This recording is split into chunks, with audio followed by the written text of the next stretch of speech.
Nexus media থেকে সবাইকে স্বাগতম। আজকে আমরা আলোচনা করব অস্ট্রেলিয়া এবং বাংলাদেশের নির্বাচন ব্যবস্থা নিয়ে। আপনারা হয়তো জানেন আজকে অস্ট্রেলিয়ায় সাধারণ নির্বাচন হচ্ছে। এই ভিডিওতে আমি দেখাবো উভয় দেশের পার্লামেন্ট নিয়ে কীভাবে গঠিত হয়, সরকার গঠিত হয়, এবং এই ভিডিওর মাধ্যমে আপনারা বুঝতে পারবেন দুই দেশের সরকার ব্যবস্থা কীরকম এবং কীভাবে সরকার গঠিত হয়। বাংলাদেশের সংসদ দুই চেম্বার বিশিষ্ট নয়, এটি একটি এক চেম্বার বিশিষ্ট, যাকে বলা হয় জাতীয় সংসদ। বাংলাদেশের জাতীয় সংসদের সদস্যরা সরাসরি ভোটের মাধ্যমে নির্বাচিত হয়। 300 আসন আছে এবং মহিলাদের জন্য 50টি আসন রয়েছে। বাংলাদেশের নির্বাচন প্রক্রিয়ায় অনেক সময় সহিংসতা, প্রচুর প্রতিবাদ এবং ভোট কারচুপির অভিযোগ শোনা যায়। প্রার্থীদের সমর্থকেরা অনেকের সময় বিক্ষোভ ও সংঘর্ষে জড়িয়ে পড়েন এবং অনিয়ম তো সর্বদিনের চিত্র। আর টাকা দিয়ে মানুষের ভোট কিনা তো বাংলাদেশে সর্বত্র পরিচিত এবং সর্বজন জ্ঞাত, যা বাংলাদেশের নির্বাচন পরিবেশকে অনেকটা অস্থির করে তোলে। এছাড়া ভোট গ্রহণের কারচুপির অভিযোগ অনেক সময় উঠে আসে, যা গণতন্ত্রের উপর মারাত্মক হুমকি। বাংলাদেশ সাধারণত নির্বাচন শেষে প্রধানমন্ত্রী পদে সর্বাধিক প্রাপ্ত দল সরকার গঠন করে।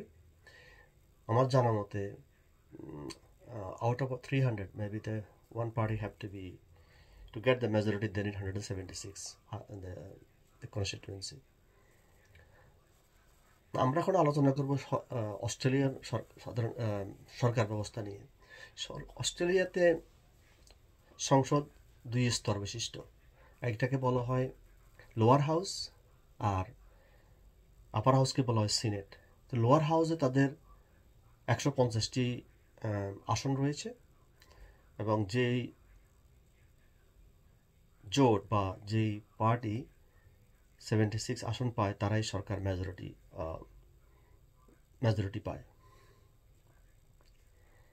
এবং তাদের এই নির্বাচন ব্যবস্থা প্রপোর্শনাল রিপ্রেজেন্টেটিভ অনুযায়ী হয়ে থাকে। এখানে প্রত্যেকটা ভোটই কাউন্টেড। আপনি যাকে ভোট দিবেন সেখানে একজনকে ভোট দেওয়া যাবে না। আপনি নিম্নপক্ষে 6 জনকে ভোট দিতে হবে এবং উপরে আপনাকে 12 জনকে ভোট দিতে হয়। সো আপনি যদি কাউকে ভোট নাম্বার 1 দেন এবং কাউকে যদি ভোট নাম্বার 2 দেন, যখন এখানে মেজর দুইটা পার্টি, একটা লেবার পার্টি, একটা ইন্ডিপেন্ডেন্ট, একটা হলো লিবারেল পার্টি। যদি লিবারেল পার্টি যদি দেখলো 35,000 ভোট পেল এবং লেবার পেল 30,000 ভোট, কিন্তু যখন ওরা প্রেফারেন্স হিসাব করে, প্রেফারেন্স মিনস হোয়াট, আপনি যখন ভোট দিবেন আপনি নাম্বার 1 আর নাম্বার 2, লেবার একটা জোট আছে তার গ্রিনের সাথে, গ্রিন যদি 15% ভোট পায় এবং লেবার যদি 30% ভোট পায়, তাহলে 30% প্লাস 15% 45%। যদিও লিবারেল পার্টি বেশি ভোট পেয়েছে, কিন্তু যখন প্রেফারেন্স ক্যালকুলেট করা হয় তখন লেবার পার্টি এখানে থেকে সংসদ নির্বাচিত হয়।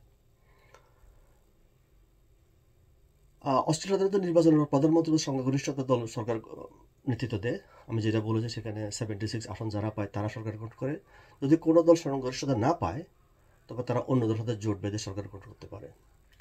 অস্ট্রেলিয়াতে নির্বাচনের পর প্রধানমন্ত্রীকে একটি অন্তর্বর্তী সরকারের মতো কাজ করতে হয় যখন election has been called out by the prime minister. নির্বাচন অনুষ্ঠিত হওয়া পর্যন্ত প্রধানমন্ত্রী বড় কোনো সিদ্ধান্ত নিতে পারেন না। এটা বাংলাদেশের মতো না যে তত্ত্বাবধায়ক সরকার আসতে হবে বা নিরপেক্ষ সরকার আসতে হবে, তার না হলে নির্বাচন হবে না। এখানে ওই সিস্টেম চালু নেই। এখানে প্রধানমন্ত্রী সরকার প্রধান থাকেন অ্যাজ এ ইন্টারিম গভর্নমেন্ট এবং তারা কোনো বড় কোনো ডিসিশন নেন না।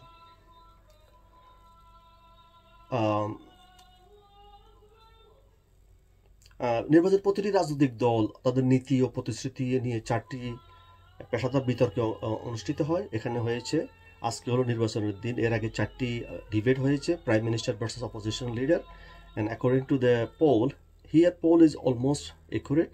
The Labour is leading 52 and Liberal is following them about 48%. But sometimes a polling also is not correct, but mostly it is like 80% is correct.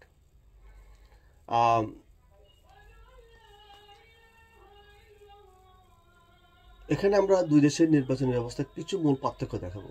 বাংলাদেশের নির্বাচন প্রক্রিয়া কখনোই আমরা স্বচ্ছ বলতে পারি না, কারণ এখানে অনেক মাসলম্যান থাকেন, অনেক টাকা পয়সা থাকেন, দুর্নীতি থাকেন, যেগুলো কন্ট্রোল করা বাংলাদেশে সম্ভব না, যেখানে আপনি অস্ট্রেলিয়াতে এগুলো কল্পনা করতে পারবেন না।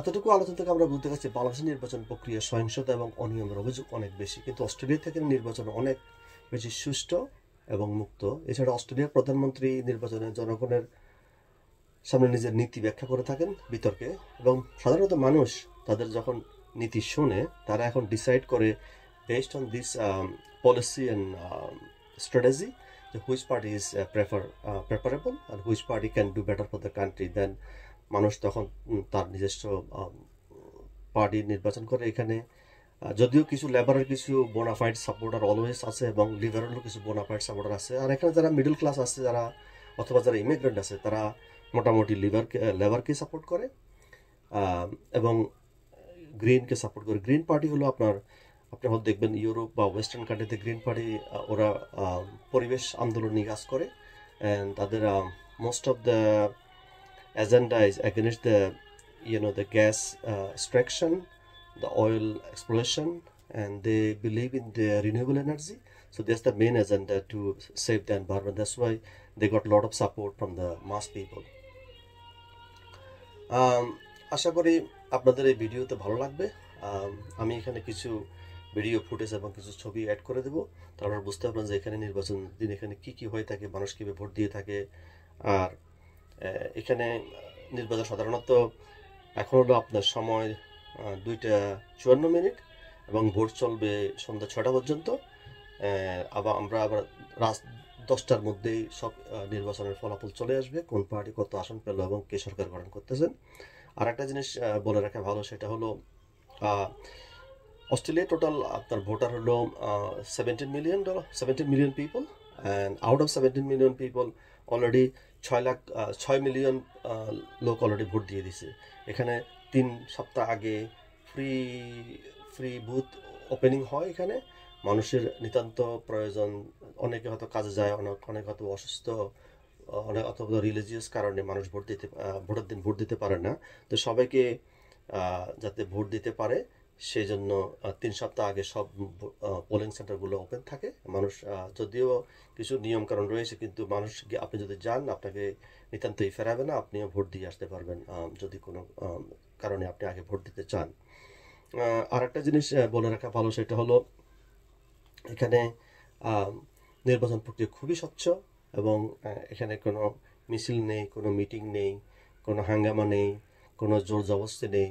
মানুষ শান্তভাবে ভোট দিচ্ছে এবং ভোট দিয়ে সরকার গঠন করতেছে, এবং after 4 years they will every 4 years they will form the government and they will see what the government has been delivered, and based on the government policy and deliverable people make a decided which party they will select for the next time.